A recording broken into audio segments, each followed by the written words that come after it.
Hi everyone, welcome to my channel. In this video, I am going to color this beautiful Victorian dress collection coloring book with some pens and pencils that I have here with me. And just to have a little bit more with the vibe, I also got a cranberry rosehip warm tea. And I'm here in the garden and I'm doing this voiceover because this is the only way that you can actually hear me. Here is the dress that I'm actually going to decor and color, so let's get started. I thought I have to make a YouTube video about school anxiety just because the school started like 1 week ago, so that was actually the first week what I spent in school. And I just wanted to talk about it anxiety-wisely, how I experienced it, how it actually felt, and what it actually felt like to go back to school after 2.5 months. So the first week of school, I think, is always really stressful. So for me, it's really important to actually find some activities that are relaxing and just help me turn my brain off even for like a minute. They're really helpful, and this is the reason why I do this coloring after this very stressful week. I mean, school wasn't stressful, so the workload wasn't that much, so I didn't have to study that much. So I think the stressful part of school is more of like socializing, more of like getting back to school mentally and just build a routine that he had in like the past 1 year or something, and just actually getting used to being back to school again. So the first week of school is not stressful because of the workload, but because of getting back to school and just mentally prepare yourself for that 10-month focus and that 10-month challenge actually.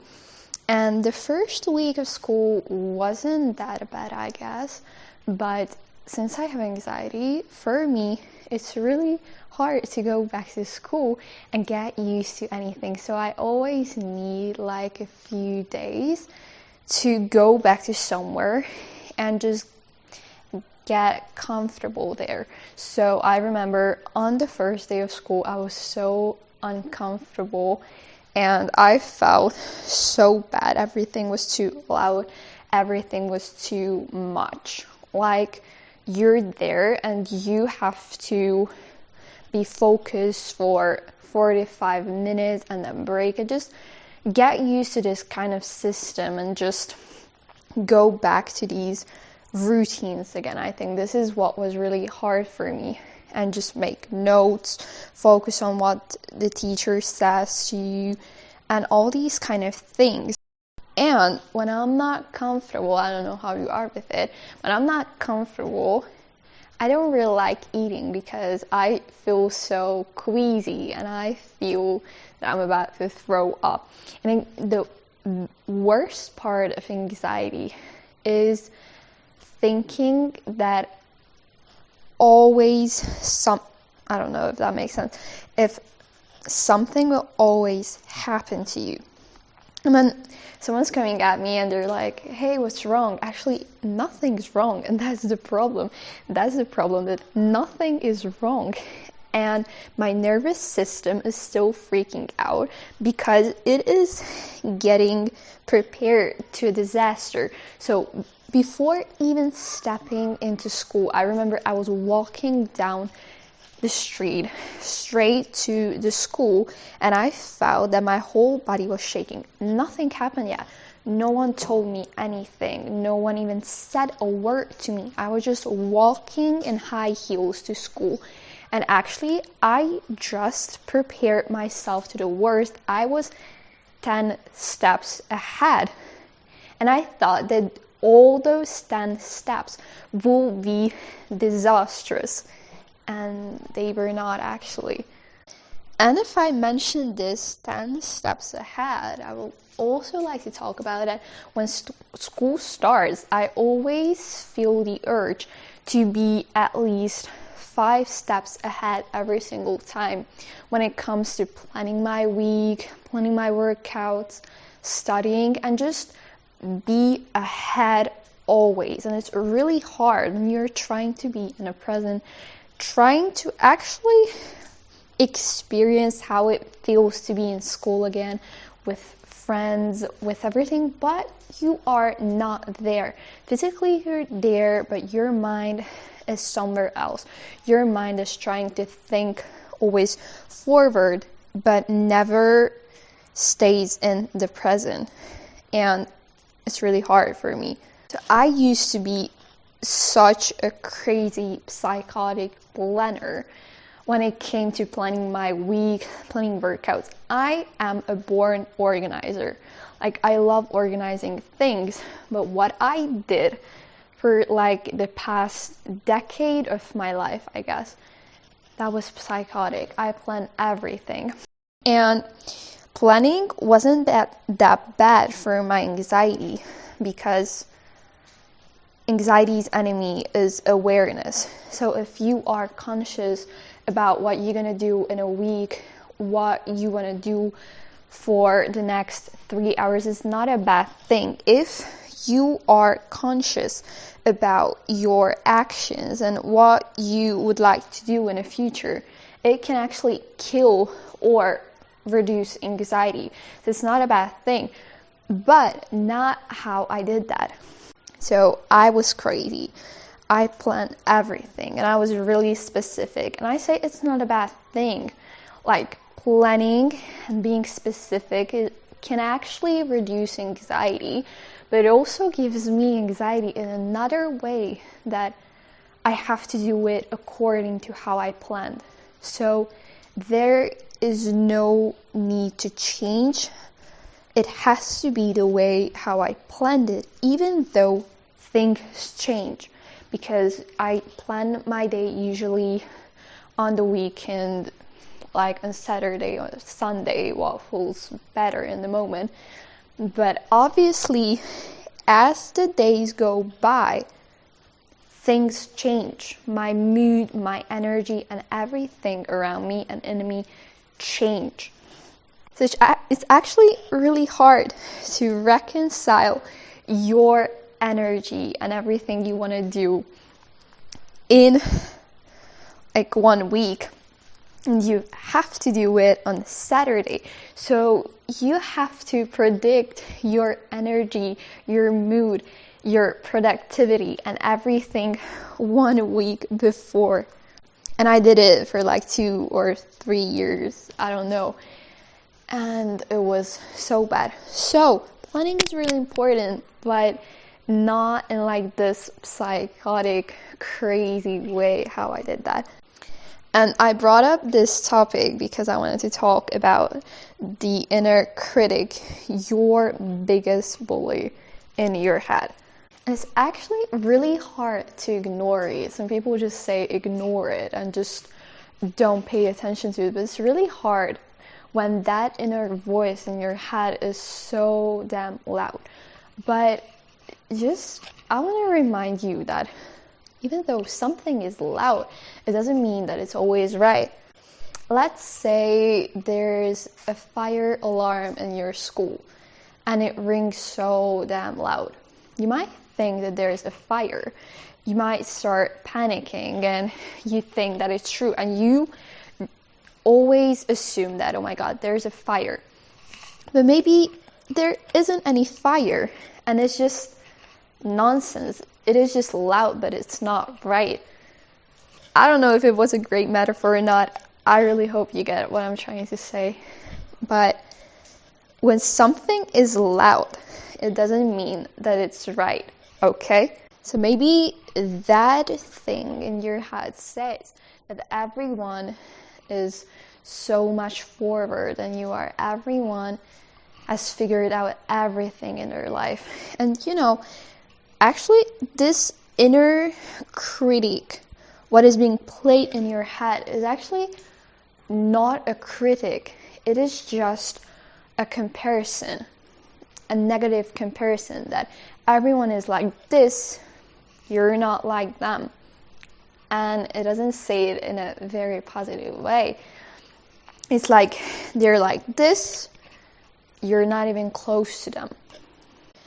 And it's really hard to make this voice shut or just silence it, whatever, because you hate listening to it. Everyone hates listening to critics, comparison, especially when it's negative. So what I do to actually kill this thought and just kill this inner bully in my head. For anxiety, I observe that every time I wear some jewelry, it can be a necklace, bracelet, rings, or whatever, especially necklaces can give me so much comfort just because there's something around my neck or when there's something around my wrist. It just feels so comfortable. And I also have some crystals, and every time I have some crystals on me, I just feel so much more powerful, so much more confident. So to school, I love wearing some beautiful jewelry because it makes me feel so much better.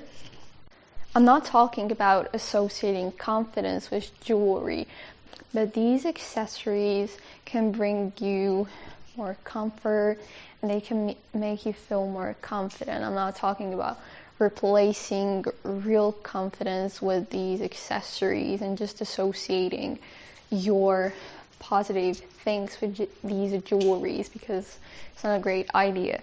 But having some kind of safe accessories, safe things around you in school, in work, wherever you go, it just makes you feel safer. And if you're anxious, you can play with them. So when I feel anxious or when I feel uncomfortable, I am really prone to play with my necklace or play with my bracelets because they are distracting me and they are helping me in talking.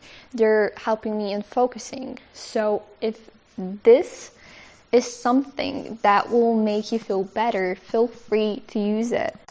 And what is really great for anxiety and silencing your thoughts is coloring. This is why I do it, and I just got this coloring book for my birthday, and I was really happy that I have one now.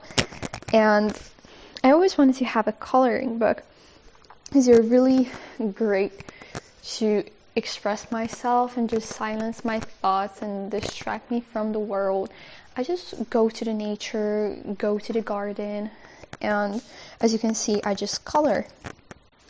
What I also recommend and what I started doing in this 1 week since school started is having, I call it no work, just relax hours, which are about, if you can do it and if your schedule allows you, you can actually create these hour blocks and just call them rest hours or something. I have this one from like 7 p.m. to 9 p.m., but it actually differs every time.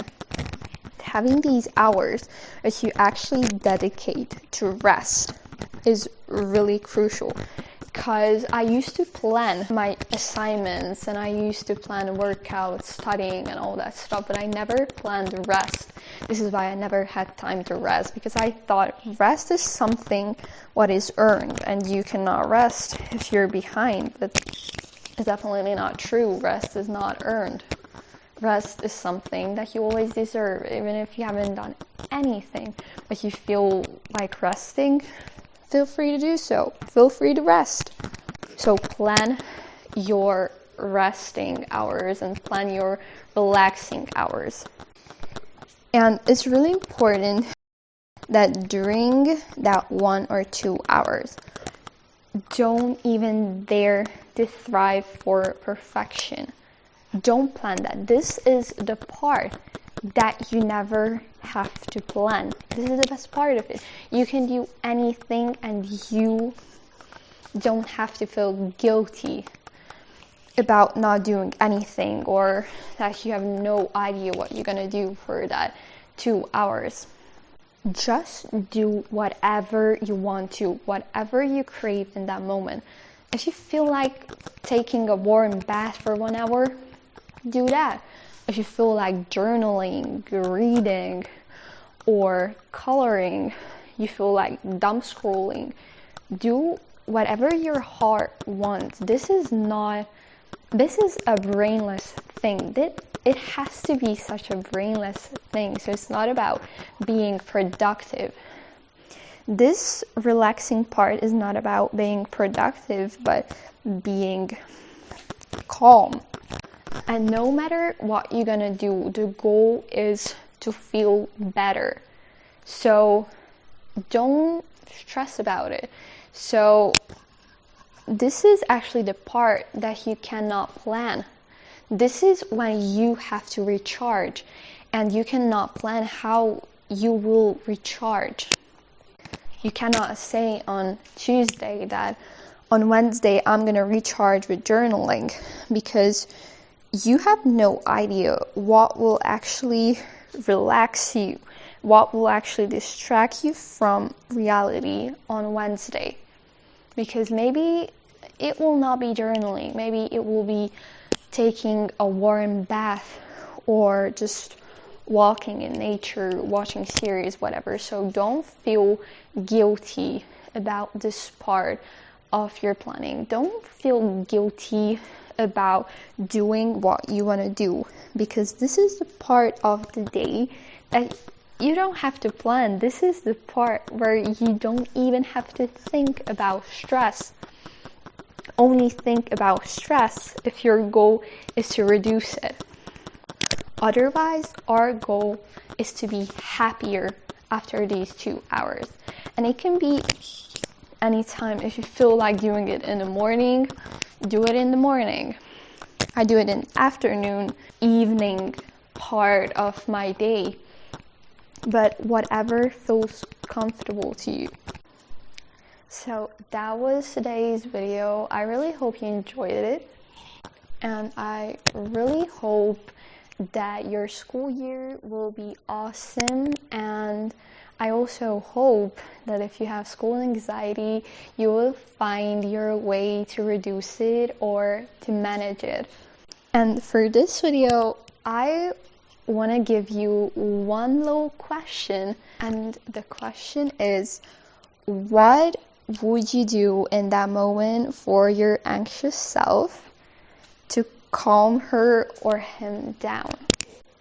So answer it in your head or in your journal, whatever feels comfortable to you. And see you next weekend. Have fun. Love you. Bye.